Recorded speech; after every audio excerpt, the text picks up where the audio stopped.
Hi, I hope you're safe where you are, and that you're staying inside, and that everybody's well.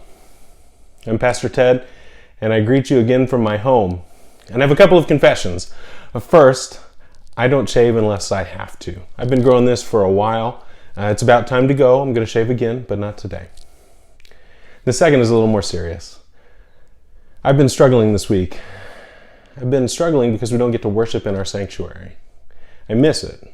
I miss the songs we sing and the people I get to greet each week. And it was even more sad that we're not going to be in our sanctuary on Palm Sunday.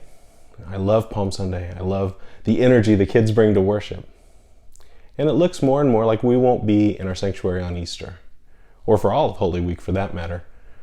That's so disappointing. It's a highlight of the year for me. I love to see people, to greet them, to celebrate the resurrection with them.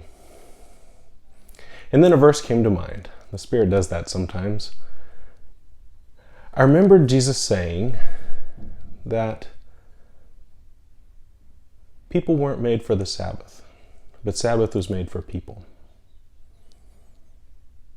Usually we talk about that in terms of not having to obey all those rules, not having to set up structures in place to take care of the Sabbath, not having to celebrate it on this day or that day, not having to follow certain laws that we think are outmoded.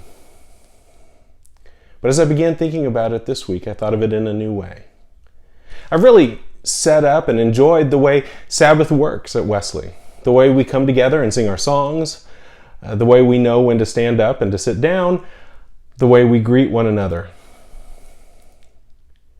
Maybe this is a challenge for me. Sabbath doesn't have to be that rigid. We're not made to serve a structure or a setup. We may not get to sing the doxology. We may not get to wave palm branches. We may not get to put out candles on Good Friday or celebrate the resurrection surrounded by all of those flowers. But we weren't made for the Sabbath was made for us. No matter where we are a church. We worship together, we love God together, we serve together, all the time, in every place. So we can have Sabbath, it'll just look a little bit different. And we'll celebrate Palm Sunday, and our kids can get involved, it just won't be in the same way.